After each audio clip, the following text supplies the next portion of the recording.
Alors d'abord, quelques mots sur l'auteur, Askoldov. Il est né en 1932 et son père était directeur d'une usine à Kiev. Et ce père est arrêté et fusillé en 1937, dans, n'est-ce pas, la vague de la Grande Terreur. Sa mère est ensuite également arrêtée et leur fils est récupéré par la grand-mère qui vit à Moscou. La mère, qui est médecin, est libérée au début de la guerre et rejoint une unité de transfusion sanguine. Mais elle sera à nouveau arrêtée dans l'après-guerre. Askoldov, donc éduqué par sa grand-mère essentiellement, fait des études de littérature et de théâtre et commence particulièrement à s'intéresser à Bulgakov, auquel il veut consacrer sa thèse. Mais donc c'est pas encore vraiment le moment. Et en 1957, il est envoyé comme professeur de russe dans un village de Lituanie où personne ne parle la langue de Pouchkine. De là, il passe au studio de Vilnius, donc Vilnius, la capitale de la Lituanie, où il devient ce qu'on appelle en russe rédacteur. Autrement dit, il remanie les scénarios, il conseille pour le montage et en quelque sorte, c'est lui qui sait à peu près ce qui est possible et ce qui ne l'est pas, et il effectue une sorte de pré-censure pour éviter des déboires financiers au studio.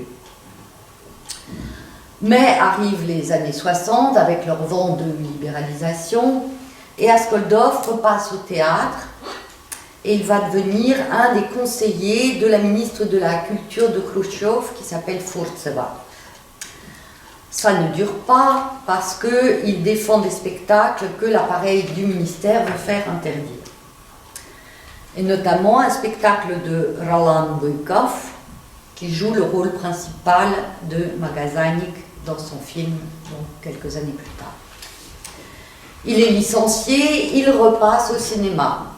Et là, il devient rédacteur de Goskino, ou plutôt membre du collège qui examine et valide les scénarios. Chemin faisant, il est entré au parti. Et c'est en 1964 qu'il est admis au cours supérieur de réalisation, qui est, disons, une école alternative par rapport à l'école de cinéma d'État classique, qui est le VGIC. Les cours supérieurs sont réservés à des gens qui ont déjà une spécialité, qui sont déjà des professionnels et qui veulent se réorienter. Et donc maintenant, je voudrais dire quelques mots quand même sur le contexte et notamment vous donner un peu une impression, un bref aperçu de l'histoire des sujets juifs à l'écran en Russie. Contrairement à ce qu'on pense, généralement, en fait, les sujets juifs ont été présents très tôt dans le cinéma russe. Très tôt, c'est dès les années 1910. Le premier film conservé, enfin recensé, date justement pile de 1910.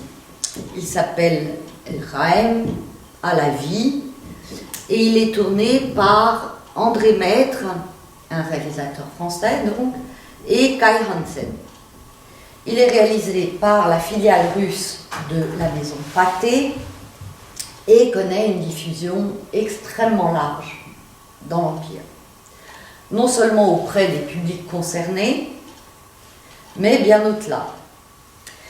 Et ce film initie une brève mais intense mode des sujets juifs, porté par une découverte et un intérêt pour la population juive de l'Empire russe, empli d'empathie de la part de la partie progressiste de la société et en réaction contre les pogroms, réaction qui va s'amplifier avec l'acquittement de Beilis, accusé à tort de meurtre rituel par un pouvoir largement antisémite. Et donc, cette mode au sujet juif est portée, donc, qui a un écho dans la population, y compris russe, de l'Empire. Elle est quand même portée par les acteurs juifs des milieux cinématographiques qui sont en Russie en cours de constitution. Je veux parler des distributeurs, des éditeurs de films, comme on dit en français pour l'époque, des journalistes des premières revues de cinéma et des exploitants, qui appartiennent justement tous, enfin dans leur très grande majorité, à, disons, cette partie juive bien intégrée de l'Empire.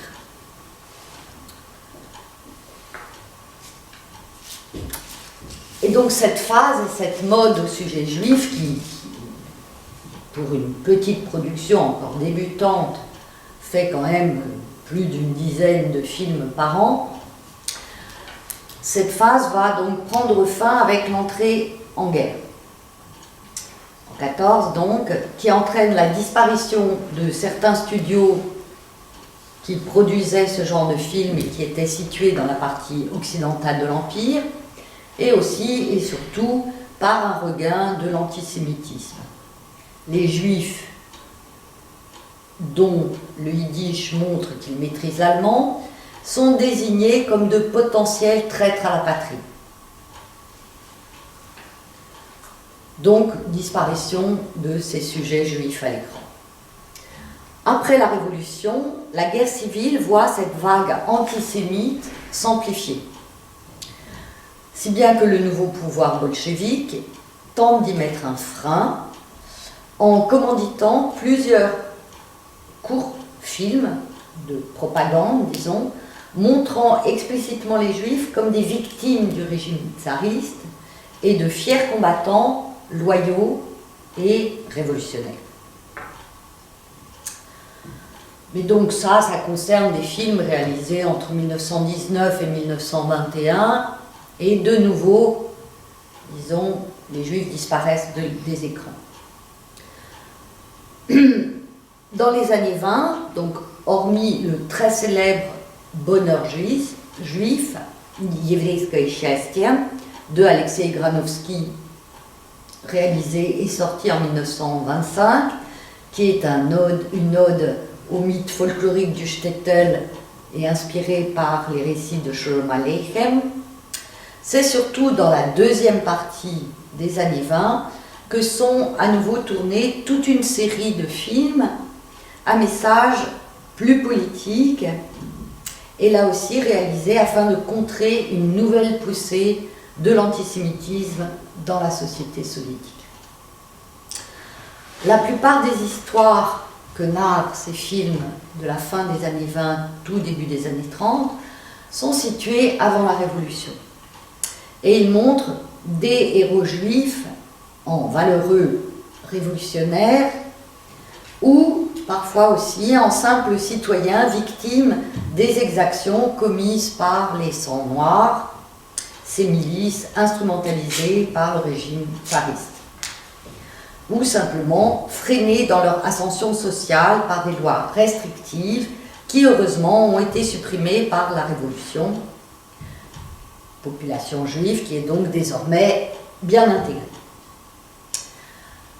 Ces films montrent aussi que ce ne sont pas tous les juifs qui sont concernés, mais uniquement la partie la plus paupérisée, car la grille de lecture marxiste s'applique évidemment à mettre en valeur les distinctions sociales.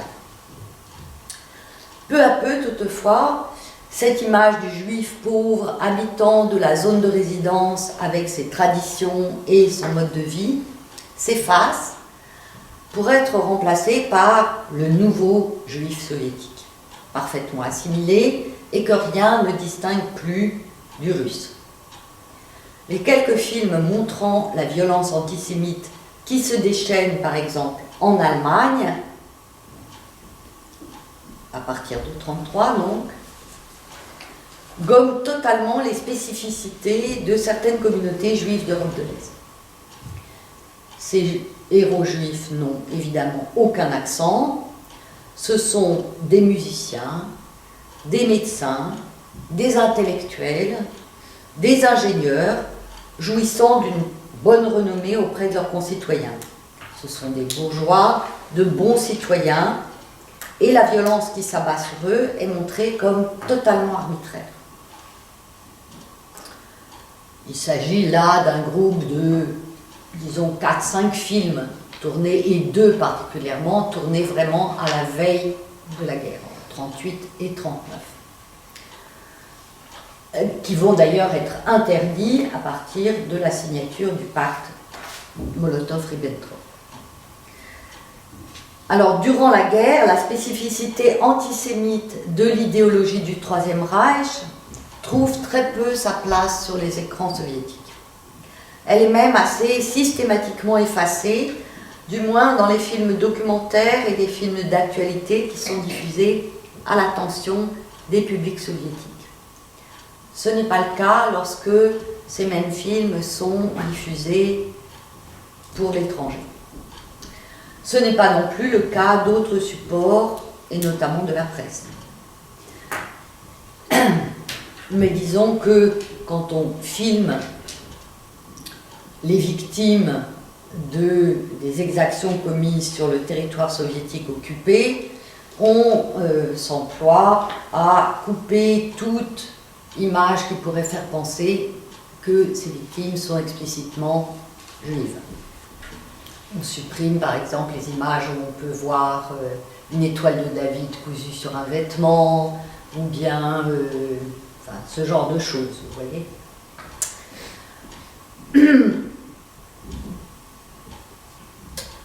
Alors, durant une très brève période qui correspond à l'extrême fin de la guerre, Mark Donskoy, un très grand réalisateur, lui-même juif, revient à Kiev. Kiev qui a donc été nettoyé de ses juifs suite au massacre du début de la guerre commis par les Allemands et leurs supplétifs ukrainiens à Babia. Et il réalise Les Insoumis, qui met en scène la sélection des Juifs de Kiev, leur sortie de la ville et leur massacre à Babia. Mais ce film qui sort à l'automne 1945 connaît une petite diffusion. Très rapidement après, avec le lancement de la campagne dite anticosmopolite dans l'après-guerre, il n'est bien sûr plus question de juifs à l'écran d'aucune manière. Et la situation va rester en l'état jusqu'au début des années 60. Donc, après le début du dégel. C'est vraiment par timides petites touches que le thème ressurgit. On doit notamment à Mikhaïl Kalik, réalisateur juif lui aussi, un des films les plus intéressants qui marque ce renouveau. Il s'intitule « Au revoir les garçons » et il est sorti en février 1966. Il se déroule dans une petite ville de Crimée et il montre 3 jeunes lycéens, enfin un groupe de lycéens dans lequel on distingue 3 personnages principaux, qui abordent le dernier été avant l'entrée en guerre.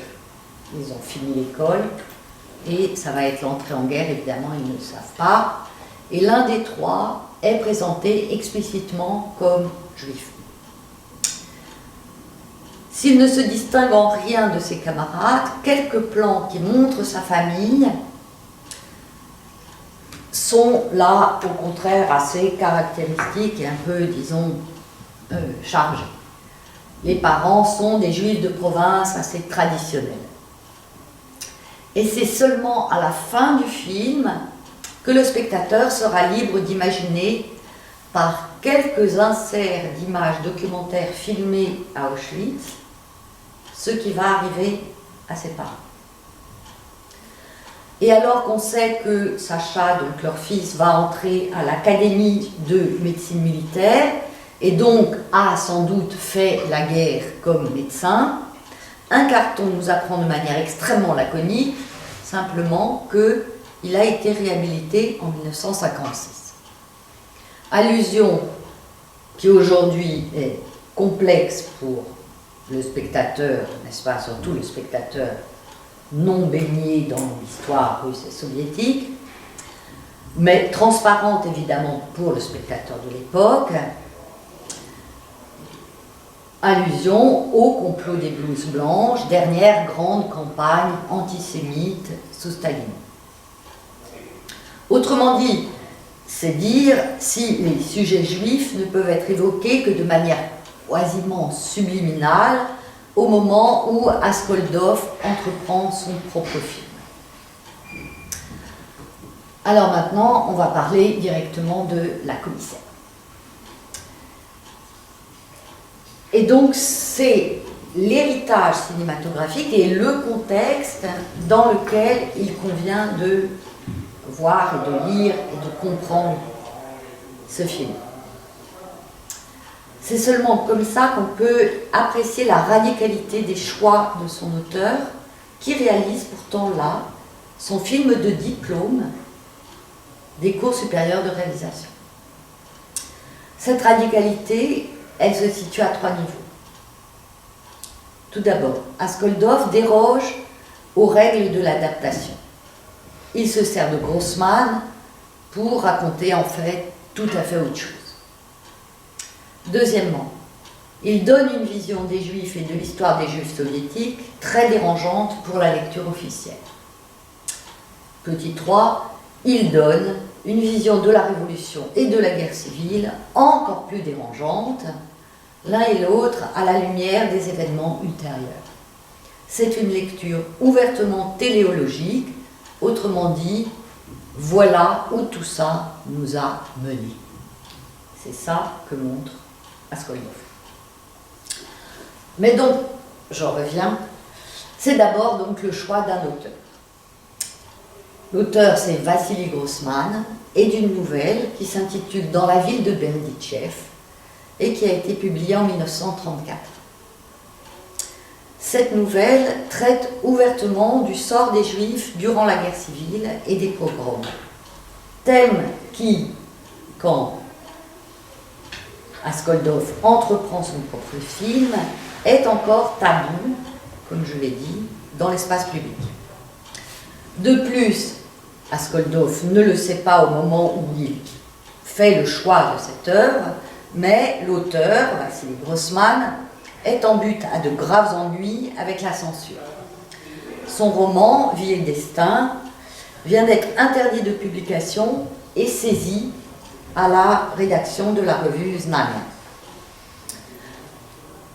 Toutefois, le scénario que rédige Askoldov à partir de cette nouvelle est entériné sans difficulté à la suite de 2 avis favorables de 2 réalisateurs extrêmement célèbres. L'un est Mikhail Rom et l'autre est Sergei Gerasimov. L'un et l'autre sont juifs. Ce sont donc 2 réalisateurs renommés dont l'avis fait autorité. Par ailleurs, ils sont l'un et l'autre d'une génération qui a bien connu le cinéma de la fin des années 20. Ce qui, au vu de ce que je viens de vous raconter, n'est pas sans importance. Sauf que Askoldov change la nouvelle. Le côté, en réalité, assez optimiste de cette première nouvelle, c'était sa première nouvelle de Grossman, tournée en quelque sorte vers un avenir heureux, est totalement gommé. Bon, en cela, on pourrait dire Askoldov n'est pas seul. Dans les années 60, le mythe, en quelque sorte, de la grande intégration des cultures et des populations marginales de cet espace soviétique dans le moule bolchevique ne fait plus vraiment consensus. La vision romantique et héroïque des premières années révolutionnaires, et particulièrement de la guerre civile, ne s'impose plus. Mais cette vision est combattue et certains films sont interdits ou remaniés. Deuxième choix, la tonalité dominante du film est quand même très mélancolique. C'est grosso modo la prémonition de la destruction. Destruction du monde juif et destruction des juifs tout court. La maison et la cour symbolisent le shtetl, la bourgade juive de la zone de résidence, qui symbolise au fond le peuple juif tout entier. Cette maison et cette cour vide sont prémonitoires en quelque sorte de la destruction de Berdichev en septembre 1941, lorsque les juifs de la ville ont été tous massacrés. Et cette phrase de Yefim est tout à fait transparente pour le spectateur. C'est lorsqu'il dit « Dans notre ville, il n'y aura jamais de tramway ». Et deux scènes sont tout à fait emblématiques, celle du jeu des enfants qui joue au pogrom et la scène prémonitoire de la Shoah. Avec ce défilé un peu étrange, volontairement onirique, et évidemment son lien avec le réalisme, n'est-ce pas, voulu et prôné officiellement. Les Juifs traversent la ville, exactement comme Donskoy l'avait mis en scène dans son film Les Insoumis. Et il est évident qu'Askoldov a vu ce film. Mais en même temps, les Juifs sont vêtus comme des rescapés des camps. On pense aussitôt à Maïdané, Auschwitz, Buchenwald. Ce qui correspond en fait à aucune réalité. Est-ce qu'ils vont vers un ghetto? Est-ce qu'ils vont être enfermés dans cette maison? Est-ce que c'est un ghetto? Est-ce que c'est une image prémonitoire du massacre à venir? Bref. En tout cas, cet habit-là, lui, est immédiatement parlant pour le spectateur soviétique de l'époque. Donc, et autant chez Grossman, la représentation parfois très savoureuse du monde juif traditionnel était certes vaguement teintée d'une certaine nostalgie, mais disons que sa disparition était présentée comme le gage d'une vie meilleure, par l'entrée dans la modernité et l'adoption des valeurs du socialisme, égalité de droits pour tous, etc., autant chez Askoldov, cette utopie progressiste n'a absolument plus lieu d'être. Ce qui est affirmé avec force, au contraire, c'est l'unicité de la vie humaine et sa fragilité. L'être humain n'a pas à se fondre dans le collectif. La communauté, en fait, est constituée par des individus. C'est ça que nous montre le film. C'est ça qui, évidemment, va poser problème. Ensuite, une femme en révolution. Autant, n'est-ce pas, Vavilova, chez Grossman, retourne au combat par fidélité à ses idéaux pour que triomphe la révolution, parce que c'est ses années de jeunesse, parce que c'est sa vision de l'avenir, etc. Autant dans le film, elle repart au combat, mais cette première promesse d'avenir est en réalité une promesse de néant. Vous avez vu les dernières images où elle n'est plus dans cet espace nu que seule avec quelques combattants. Elle va vers une mort certaine, il n'y a plus d'héroïsme ni de happy end possible. La musique de l'Internationale est stoppée par un bombardement et il est clair que son bataillon va être décimé. Enfin, la structuration du récit. Choix très fort aussi. Dans la nouvelle, on avait un développement narratif, n'est-ce pas, chronologique assez linéaire. Un texte fourmillant de détails réalistes et une fin édifiante, avec une réflexion sur l'héroïsme et l'humanisme, en quelque sorte assez conforme à un certain canon réaliste socialiste, si on veut en chercher un. Dans le film d'Askoldov, l'introduction de ce passage d'anticipation de l'avenir, temporellement donc décalé, et la manière dont est filmée la scène entre les enfants, dont le statut narratif n'est pas très clair non plus, remet en cause ce pacte classique de la succession des événements. Et autant le flashback est très couramment pratiqué dans le cinéma soviétique, autant l'anticipation historique, chargée, et lourdement négative, n'est-ce pas? Ça, pas trop. Bref, le choix de ce statut chronologique de certains passages qui est un peu flottant est quelque chose qui est correspond à un choix, n'est-ce pas, très fort, de réalisation très fort. La localisation de l'action et le milieu social choisi sont aussi très signifiants et sont des choix quand même d'une très grande audace. Il faut bien voir que le retour à cette partie non éduquée de la population juive de la zone de résidence est très osé. On n'a plus vu ça à l'écran depuis, grosso modo, la fin des années 20, le début des années 30. La dernière fois, on l'a vu en 1935, dans un film qui s'intitule Granitsa, la frontière, de Mikhail Dobson, qui figure bien un shtetl, mais ce shtetl est prudemment situé en Pologne, à quelques encablures de la frontière soviétique, mais significativement en dehors. Le monde soviétique, qui constitue en quelque sorte l'immédiat hors champ du film Granitsa, est supposément un monde entièrement soviétisé, où les juifs, en fait, œuvrent dans des kolkhozes. De même, dans Le Retour de Nathan Becker, un film de 1932, le héros principal, donc Nathan Becker, revient au shtetl, mais c'est pour être bientôt embauché sur un grand chantier. Bref, ce petit monde des artisans juifs a complètement disparu des écrans.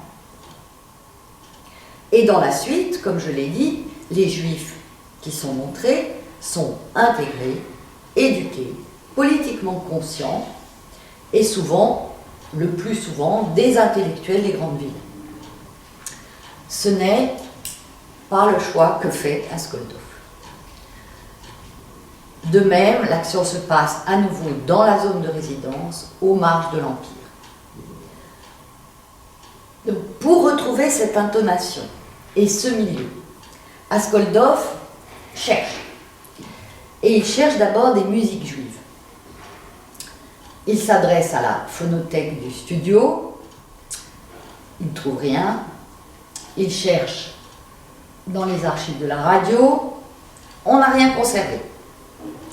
Donc il va reconstituer cette matière de manière très concrète. Et pour cela, il va tourner à Kamenets-Podolsk. Mais il va lui être très difficile de réunir des figurants. Parce qu'à Kamenets même, il y a eu des conflits récents sur base justement de conflits entre communautés, et les Juifs ont peur. Donc, que fait Ascoldov? Il s'adresse au rabbin. Mais celui-ci aussi refuse de l'aider parce qu'il pense que le film ne sortira jamais et que ça va lui attirer des ennuis. Donc finalement, il trouve la solution. Il s'adresse au comité central du parti d'Ukraine. Et donc, il explique qu'il tourne un film historico-révolutionnaire, ce qui est un genre tout à fait spécifique de film consacré à la guerre civile, à la révolution et à la guerre civile. Et là, un ordre est donné à tous les kolkhozes des environs d'envoyer 2 juifs par kolkhoze pour jouer dans le film, donc, en question. Or, les premiers tournages se passent mal. Pourquoi? Parce que, sans le savoir, Ascoldov ne vient pas de là, le lieu choisi pour tourner est en fait un lieu où il y a eu un massacre de juifs pendant la guerre. Bref, Ascoldov accumule les problèmes. Mais néanmoins, donc, le tournage se poursuit, il a choisi des acteurs et aussi un type de jeu. Il a choisi comme acteur principal, pour le rôle de Yefim, Roland Bykov, qui est donc né en 29 d'une mère juive à Kiev, mais qui a fait toutes ses études et sa carrière à Moscou, et qui est un acteur tout à fait reconnu. Et d'ailleurs metteur en scène de théâtre, metteur en scène et réalisateur de films, dont Askoldov a fait la connaissance en fait à Leningrad. Et il va lui demander de prendre pour modèle Michoels. Salomon Michoels, avait été un très célèbre acteur et directeur du théâtre juif de Moscou, qui jouait en yiddish, et Michoels a été assassiné sur ordre de Staline en 1948, mais Michoels tel qu'il apparaissait dans Le Bonheur juif de Granovsky. Donc pourquoi je vous ai raconté tous ces détails? Parce qu'en fait, Askoldov bricole avec un héritage très précis. Pour Vavilova, il choisit Nonna Mordiukova, mais il va pousser son jeu dans un sens le moins féminin possible. Pour, en quelque sorte, incarner la révolution, on est ici absolument aux antipodes de ce qui s'est toujours pratiqué dans le genre du film historico-révolutionnaire soviétique.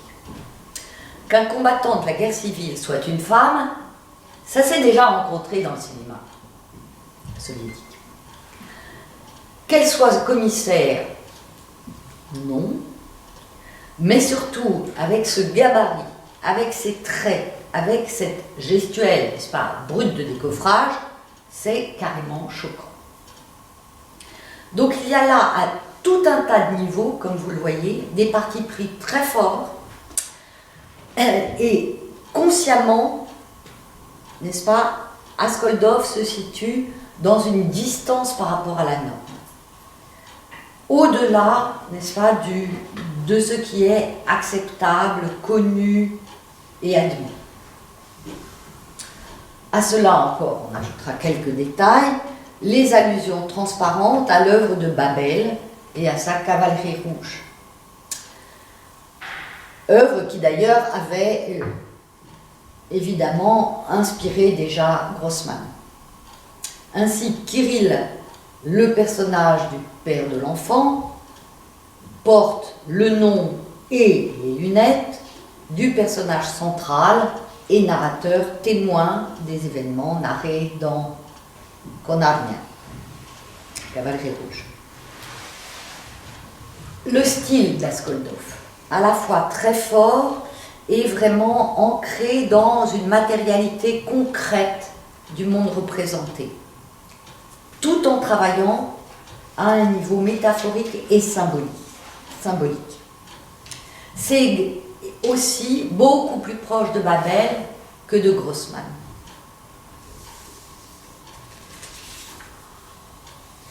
Et enfin, le personnage même de Yefim, qui est évidemment directement inspiré de celui de Guédaille dans le cycle Konarnia, et notamment ses paroles où, n'est-ce pas, chez Babel, Guédaille réclamait une internationale des hommes bons, et c'est exactement les paroles que Askoldov met dans la bouche de Yefim Magazanik. Alors maintenant, les soucis rencontrés par le film. Donc il a été réalisé comme diplôme de ses cours supérieurs de réalisation. L'assiduité de Askoldov durant son cursus a été assez faible. Il ne fait partie pratiquement d'aucun cercle. Il est souvent absent, il ne réalise pas toujours les travaux demandés. Néanmoins, il est jugé étonnamment apte à réaliser un long métrage, ce qui est vraiment extrêmement rare. D'habitude, les films de fin d'études font au maximum une vingtaine de minutes. Là, vous avez 1h40 de film. Bon, il est vrai qu'il a convaincu la direction en expliquant qu'il s'est entendu avec le studio Gorky, où il travaillait précédemment, et qu'il va bénéficier de certains moyens matériels. Mais ensuite, durant les 2 ans que dure la préparation, le tournage, le montage, etc., il ne présente quasiment aucun élément à ses professeurs. Il ne tient même pas au courant le conseil pédagogique de l'avancée de ses travaux. Si bien que la direction des cours supérieurs ne va découvrir le film qu'une fois terminé. Du côté du studio, les choses sont un peu différentes et les ennuis commencent en fait dès la présentation du découpage.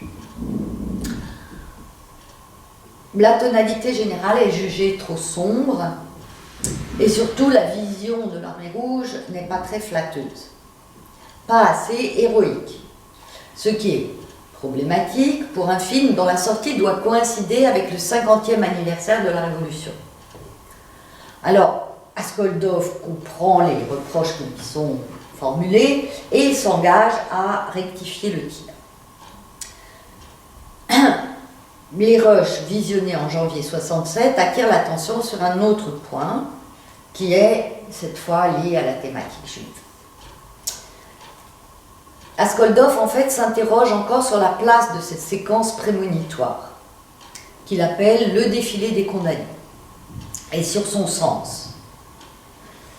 Pour lui, ce n'est pas seulement une prémonition de 41 et donc de la Shoah en Ukraine, donc je dis représentée pour la dernière fois à l'écran ouvertement par Donskoy dans Les Insoumis 1945, on est quand même en 67. Mais c'est aussi, dit-il à ses interlocuteurs, je le cite, un regard tourné vers 1951 et au-delà. De manière sibylline peut-être pour certains d'entre vous, mais très claire encore une fois pour ses interlocuteurs, à savoir, encore une fois, le complot des blouses blanches et le pic de la violence antisémite sous Staline. Et il dit, lorsqu'on lui dit qu'il faut supprimer ce passage, il dit, je le cite, « Vous direz que j'ai tort, mais je le ferai quand même. Je considère que c'est là ma contribution au 50e anniversaire du pouvoir soviétique. » Ce qui est quand même d'une audace tout à fait singulière. Le premier montage, évidemment, ne va faire que renforcer les craintes du studio qui demande la suppression de plusieurs scènes. Askoldov refuse. Le film va être examiné ensuite par une autre instance qui est donc le collège principal de rédaction scénaristique du ministère. Et là, c'est Vavilova et la vision de la Révolution qui paraît le plus choquant. Le fait qu'elle retire le bébé de son sein et reparte au combat, mais un combat qui figure dans un espace nu et décharné, et privant en réalité l'un et l'autre de tout avenir, n'est-ce pas? Le fait que les uns comme les autres, n'est-ce pas? Rien d'autre ne les attend que la mort, ça c'est intolérable. L'idée en quelque sorte de l'humanisme, de la justice que porte en elle, doit porter en elle la Révolution, a complètement disparu. En fait, on dit à Askoldov, ce n'est pas possible, parce que la vision que vous donnez de la Révolution figure, n'est-ce pas, montre la Révolution comme une force qui contrecarre l'humain, qui les prive de toute foi en l'avenir, qui détruit tout sur son passage, dans l'immédiat comme dans l'avenir. Bref, au lieu de donner un sens à l'existence, la Révolution s'impose comme une force totalement destructrice et absurde. l'image de paysans qui fauchent un sommet de colline totalement désertique révolte particulièrement les censeurs. L'idée, enfin le symbole est clair, la terre ne donnera plus rien, le sang a été versé pour rien.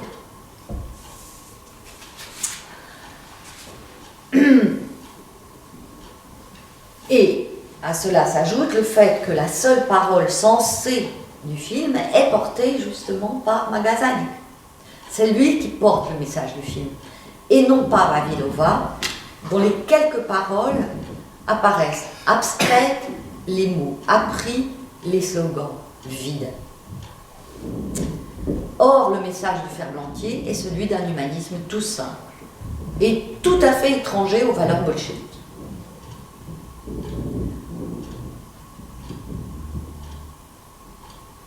Enfin, c'est ce côté à la fois très matériel et très symbolique qui leur apparaît stylistiquement trop lourd. Je cite un des censeurs, « C'est la première fois que je vois une œuvre où l'auteur non seulement remet en cause certains aspects de la Révolution, mais l'idée même de révolution. » Or, comme ce film, comme je l'ai dit, doit être réalisé dans le cadre des célébrations du 50e anniversaire, c'est le blasphème absolu. Donc après que ce collège a statué, c'est le tour de la direction de la fiction. Et le son de cloche est semblable. Le personnage de Vavilova ne va pas, elle a un côté trop grossier, trop dur, elle est fanatique, et la séquence de son accouchement est beaucoup trop naturaliste, selon la terminologie de la critique soviétique.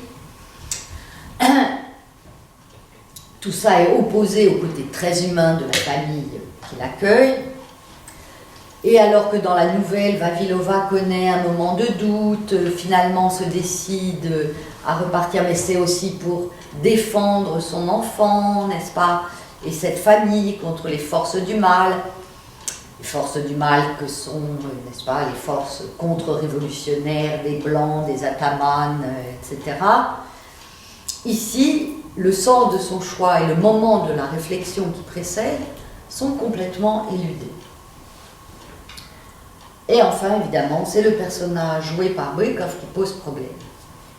Il était quand même prévu, rappelle un des censeurs, de montrer la lutte des classes au sein même du shtetl, en présentant un juif riche.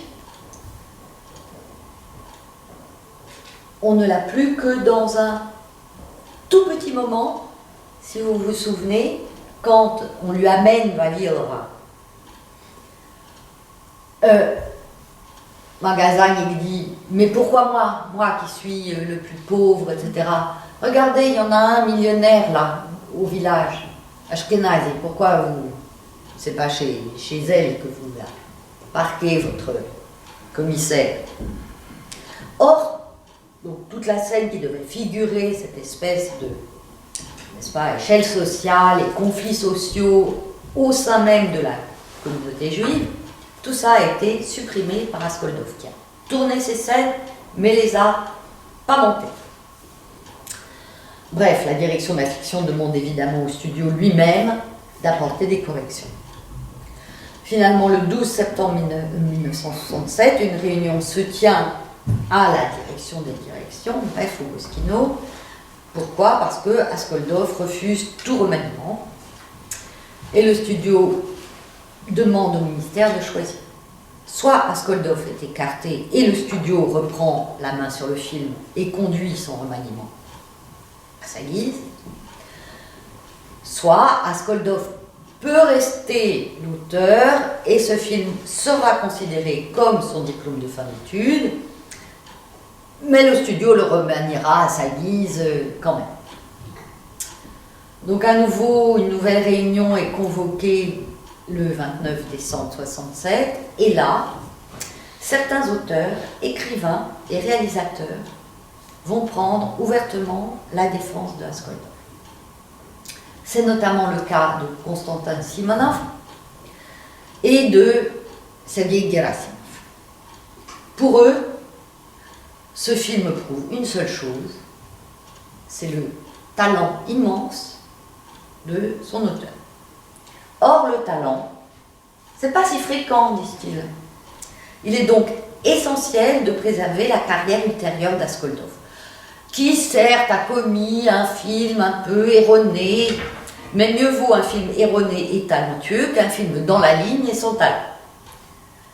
Le fait qu'Askoldov persiste et s'en faire est justement le signe d'une individualité d'artiste forte. Et Léonid Trauberg, encore un réalisateur juif, dit qu'avec quelques coups de ciseaux, ce film est parfaitement montrable et doit être sorti. Même le directeur du studio Gorky veut et pour essayer de le remanier. Mais hélas, le Goskino en a décidé autrement. Une discussion s'engage qui finalement, qui est très intéressante parce qu'elle achoppe justement sur la vision du monde juif et du monde russe. La revendication même de l'identité juive, c'est ça qui ne passe pas. Et au-delà, bien sûr, l'interprétation de Bukov, qui pour certains est caricaturale. Un travailleur juif ne peut pas être montré comme ça, dans ses particularités, au risque, disent-ils, de flirter avec les représentations antisémites du début du XXe siècle. Autrement dit, on retombe exactement dans les débats qui avaient agité les censeurs à la fin des années 20. Pour avoir une représentation positive d'un personnage juif à l'écran, il faut, au fond, engommer toutes les particularités. Or, Bykov semble sorti d'une blague juive. Bref, ce film est à la fois un film anti-russe à cause de Vavilova et antisémite à cause de Bykov. Or, il faut non seulement montrer l'un et l'autre comme possiblement les mêmes, et montrer l'avenir heureux d'ascension sociale grâce au pouvoir soviétique qui attend les personnages.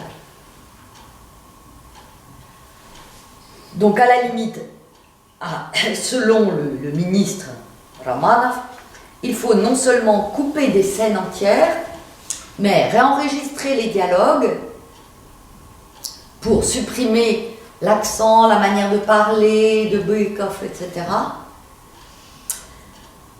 Et procéder à un nouveau montage de façon à modifier radicalement le sens général du film. Et le studio doit écarter l'auteur pour effectuer ce travail. Et là, on ne sait pas très bien ce qui se passe, mais un plan de modification est effectivement soumis par le studio, mais il ne sera jamais signé et accepté par le ministre. Et l'histoire s'arrête là. Enfin, pas tout à fait, car Askoldov se démène, il en appelle directement au comité central, à Souslov, le principal idéologue du régime, à différentes instances du parti, mais ce sera à peine perdu. Le 11 mars 69, il est éjecté du cinéma. Le 15 décembre 69, il est carrément exclu des rangs du parti. Le non-dit dans tous ces débats, c'est bien sûr la scène d'anticipation de la Shoah. Parce qu'il s'agit quand même encore véritablement d'un tabou. Singularisé parmi les victimes de la fureur nazie, le sort des Juifs pose toujours problème. Traiter ouvertement de la dimension antisémite de l'idéologie du Troisième Reich est difficile. Et au-delà, cela pose la question de la responsabilité du pouvoir, qui a été incapable de prévenir, de déplacer les populations et ensuite de leur venir en aide. Et c'est sans parler de ce que évoque Askoldov en évoquant la date de 51. Autrement dit, antisémitisme d'un côté, mais antisémitisme aussi du pouvoir soviétique. Et voilà. Askoldov, chassé du studio et du cinéma soviétique en général, est taxé officiellement d'incapacité professionnelle. Il connaît ensuite une carrière qui n'a absolument rien d'artistique. Il s'établit à un moment dans les années 70 à Nabережные Челны, où il travaille comme charpentier. Il réalise encore 2 documentaires de commande consacrés au camion Kamaz. Ce cinéma évidemment industriel n'a pas grand-chose à voir avec le cinéma de fiction dont il rêvait. Revenu un peu plus tard dans les années 80 à Moscou, il dirige une salle de cinéma et de concert, le Rossiya, où se produisent principalement des artistes de variété. Mais néanmoins, son film qui aurait pu et dû être détruit a été conservé. Et il est entreposé aux archives du film, où il a été déplacé depuis le studio Gorky. Et il va ressortir à la faveur de la perestroïka et connaître une carrière fulgurante à partir de 88. Il est couronné, montré dans de très nombreux pays, festivals, et Askoldov se retrouve brutalement en pleine lumière, mais il ne fera plus jamais de film. Poussé à la marge vraiment des milieux professionnels, son comeback sera impossible. Il donne des cours, notamment à l'étranger, et meurt finalement à Göteborg, en Suède, en 2018. Alors, autre petit, pour terminer, les Juifs sur les écrans soviétiques après la commissaire. Eh bien, sans surprise, les thèmes juifs et les personnages de Juifs disparaissent quasiment des écrans. En dehors de 2 petits courts-métrages, l'un réalisé à Riga, l'autre à Moscou, et les 2 en tant que, justement, diplôme d'étudiant, l'un de August Soukoutz et l'autre de Ivan Dravichny, ce dernier s'inspirant d'un récit de Babel aussi. Mais ces films ne sont pas distribués. Et il va falloir attendre la perestroïka pour que ces interdits soient levés. Une exception, un film pour la télévision, adapté d'un cycle de Sholom Aleichem, tourné au début des années 80. Mais dans aucun film n'est évoquée, bien sûr, la question de la disparition du monde juif, folklorisé au théâtre comme à l'écran.